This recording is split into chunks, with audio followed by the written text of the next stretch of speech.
Hey there, you, me, and DC fans, and welcome if you're new. I am the stepson of Krypton, coming to you today with a special one. This is Justice League, the Omega Act special. This is part of the prelude to the DCKO event. Now, I know if you have watched our previous video where we did the Justice League Unlimited 11, it is also part of the DCKO event. So these are both kind of precursors to the 24 issue DCKO event, which we will be covering every one of those issues as it does span not only through the Justice League Unlimited, but there will also be some ties into the Superman and the Titans as well. So we will be covering all of those, guys. Now, because this issue is substantially longer than your average comic book, I don't want to waste a whole lot of time. Let's just go ahead and get right on into it.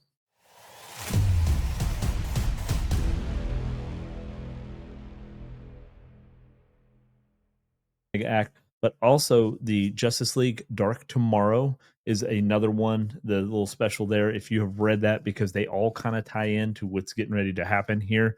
But if not, don't worry, we'll take care of it for you.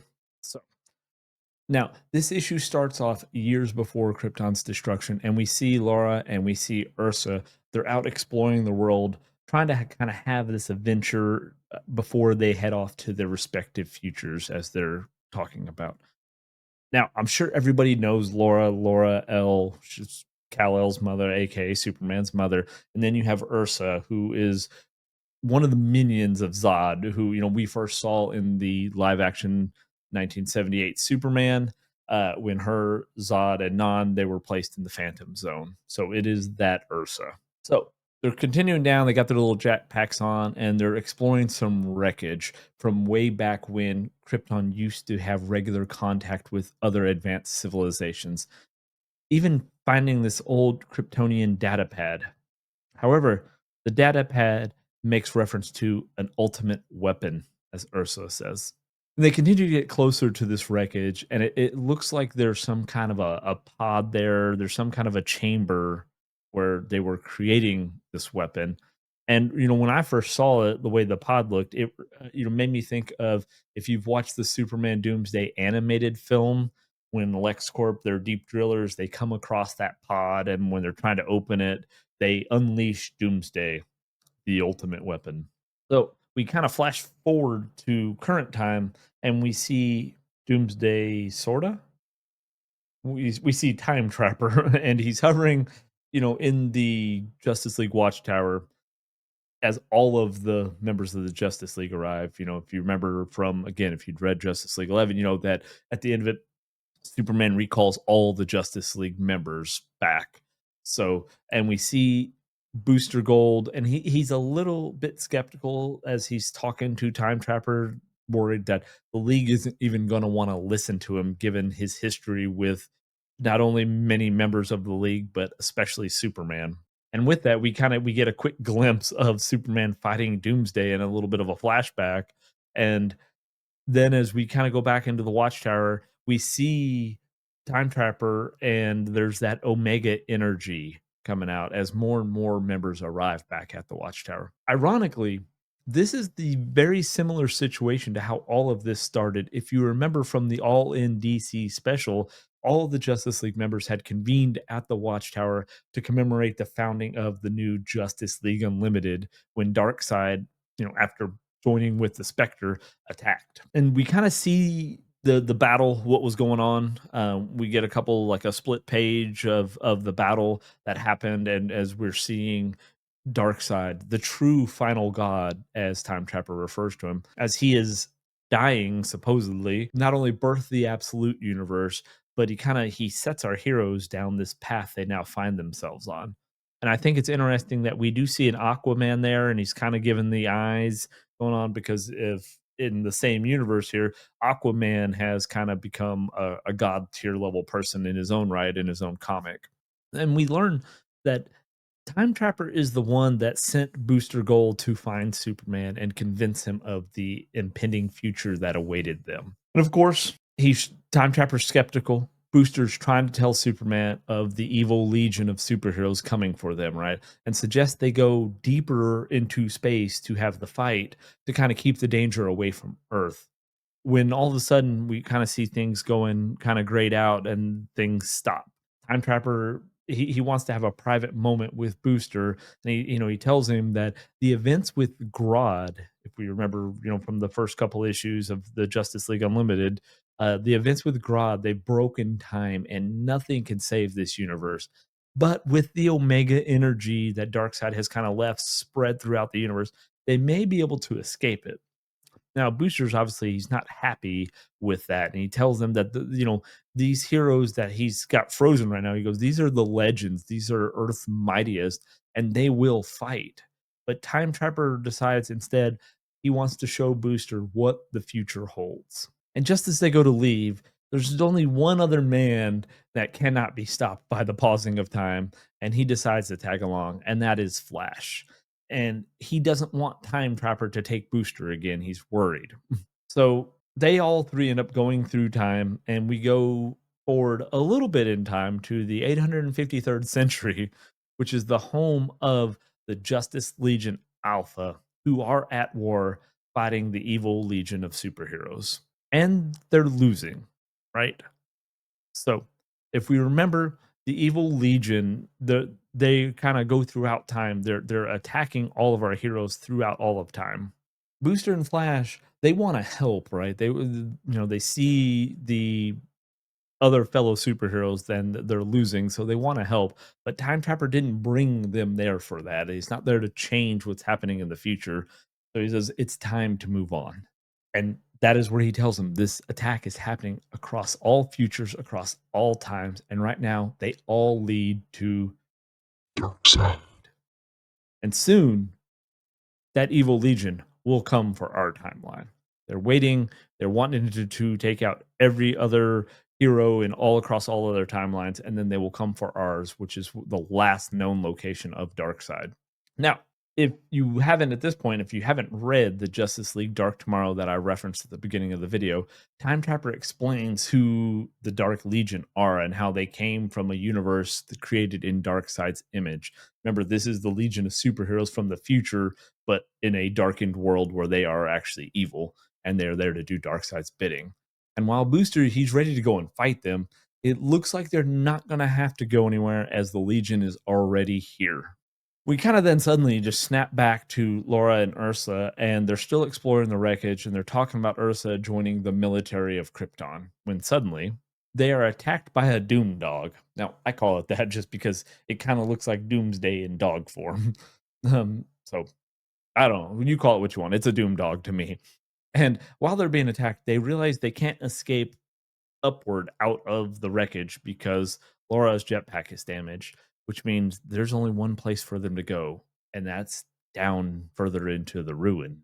And as they travel down into the ruins, and we kind of get to this big center room, we see what I only imagine as is a mother box sitting on this pillar because it looks like when you go into, if you remember from the Wonder Woman movie, when they're on the mascara and they're all guarding the mother box, it's kind of sitting on that pillar, just kind of floating above. That's what this looks like to me. And then they, of course, they come to this large wall, and we see the Omega symbol on it, and we notice another pillar, and it has a heart on it, and Laura's kind of fixated on it, and she hears this voice say, "Darkseid is." And it's at that moment they decide to quickly leave, planning to never return. And of course, we immediately snap back to the present. You can call it that. We're kind of trapped in time here, but we snap back to the present ish, and the team's continuing to fight the Dark Legion. And, they tell Time Trapper that even he can't escape Darkseid. So Time Trapper decides, I don't want to escape Darkseid. Bring me before him. So, and they kind of say, okay, you want to be brought before Darkseid? We will take you to him. And at that moment, they decide now they're going to put it into Booster, telling him that, Booster has a piece of Darkseid's power within him. Now, again, Justice League Dark Tomorrow, you kind of learn that the evil legion, they're going after any hero with temporal abilities because they have some kind of piece, a part of Darkseid attached to them, which is why except they're going through and they're killing all of those heroes throughout time. And then kind of in a Hulk moment, Booster says, "You can have it." And he blasts them with this massive energy wave. And I say it's a Hulk moment because if you remember from the Eric Bana Hulk in 2003, when at the end he's fighting his father and he's talking about his power and he says, take it all. And he kind of explodes with energy. That's kind of what this reminded me of. Take it! Take it all! Time Trapper now he's seen Booster's power, and he explains that Booster is the only one of any of them that has traversed both time itself and the absolute, referring to the absolute universe. And as we know, we've seen Booster ever so briefly in the absolute universe when in the All NDC special, when the absolute universe is birth, we see Booster is in the absolute universe. And it's apparently changed him and given him powers and such a great enough power that he may be able to hold off Darkseid. So what now? It seems like our hero, our time traveling team, they're floating through kind of outside of normal time and space. This isn't bad. It's not that good, but yeah, it's not that bad. It's so. While their minds are trying to cope with what's happening to them, so they're not going insane with the fact that they're literally floating in almost nothingness.